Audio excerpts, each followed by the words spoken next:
I think I grew out of it. I think I grew into a relatively well-adjusted and normal person. Though, yeah, my brother here would probably disagree with me. Thanks. Honestly, being homeschooled was great. I really loved it. I simultaneously stopped caring what people thought about me. I also gained a little empathy and self-awareness, and it really helped with the whole nerd thing. So, I got it figured out. And, I make fun of it, but I like how I grew up.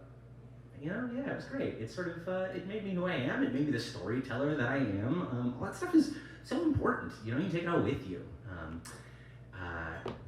And one of those storytelling influences growing up was country music.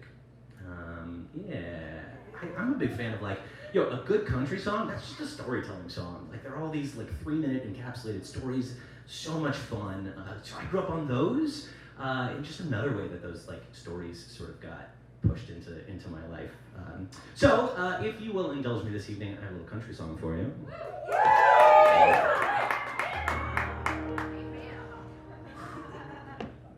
On a warm summer's evening, on a train bound for nowhere, I met up with a gambler.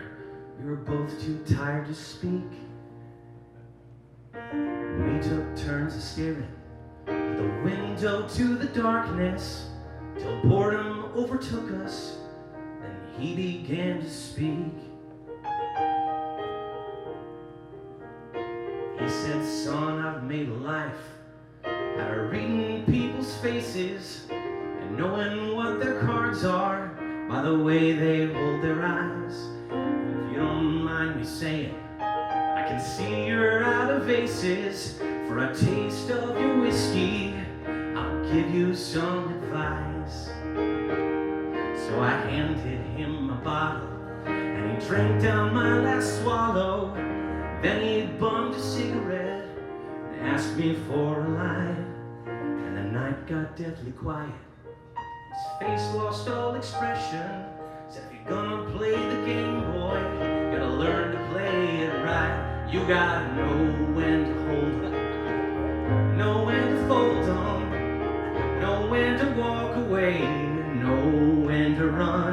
You never count your money while you're sitting at the table. There'll be time enough for counting when the dealing's done." Every gambler knows that the secret to surviving is knowing what to throw away and knowing what to keep. 'Cause every hand's a winner and every hand's a loser, and the best that you can hope for is to die in your sleep. When he finished speaking, he turned back towards the darkness, crushed out his cigarette, and faded off to sleep. Somewhere in the darkness, the gambler, he broke even. In his final words, I found an ace that I could keep. You gotta know when to hold 'em, know when to fold 'em, know when to walk away, know when to run. You never count your money while you're sitting at the table. There'll be time enough for counting when the dealing's done. You gotta know when to hold 'em, know when to fold 'em, know when to walk away, and know when to run. You never count your money while you're sitting at the table. There'll be time enough for counting when the dealing's done.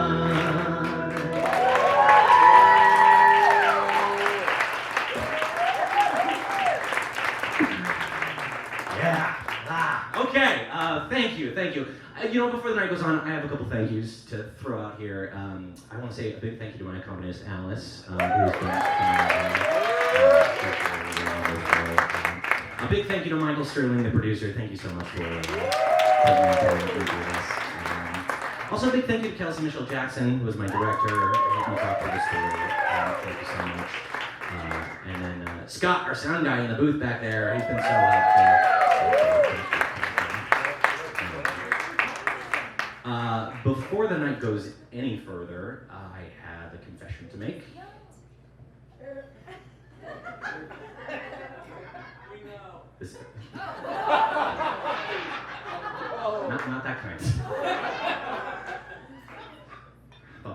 same space, guys. Right. So when the very generous and kind Michael Sterling approached me, we talked about doing this show. I freaked out a little bit, had a whole lot of anxiety. A lot of my undergraduate training was in musical theater, but after I graduated and could not get a musical theater job to save my life, I put the brakes on that. I decided I was not going to be a musical theater performer anymore. Went off and did some grad school, been a classical actor for a while. It's very strange, like last year and change, to be back in musical theater land, especially tonight. But this whole time I've been a big fan of musical theater, cabarets like these, watch them on YouTube all the time, and I gotta say there is definitely something that the people who are very successful at this have that I do not.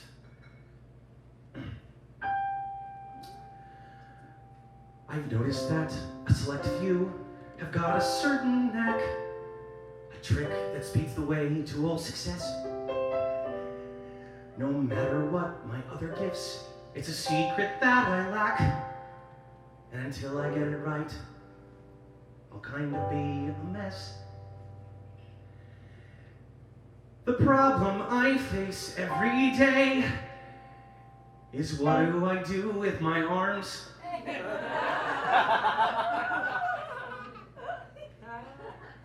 They just hang there getting in the way, and the whole game's getting old. If you gesture too much, you'll look friggin' crazy. Fold them, you're distant and cold. Put them in your pockets, now you look lazy, like a person who'll never be bold. The neck's a cinch, look left or right, but what do I do with my arms? I suck my chest, puff my stomach tight, but even my doctor calls my upper arm humorous. The legs are straightforward, I think we all get them. They can stand, they can skip if you let them. You can cross them, recross them, if the mood is right, spread them. But what do you do with your arms? I never seem to quite figure it out, despite the years I've tried to rehearse. But if I ever got it right, I'd be king of the universe.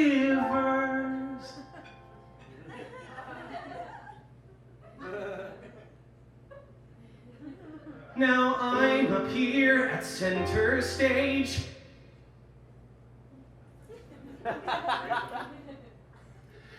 And what do I do with my arms? I want to reach out and fully engage, but it's hard to reach out with your arms. I don't want to be stiff, I don't want to be static. I want to expand, make my gestures dramatic, but somehow it all ends up vaguely aquatic. What am I doing wrong with my arms? I've taken up knitting and long-distance swimming. I've taken up smoking, I've taken up booze, gone popping for apples, tried getting arrested, surrounded myself with Italians and Jews. I've taken up praying and hitting pinatas, the YMCA dance, the tomahawk chop.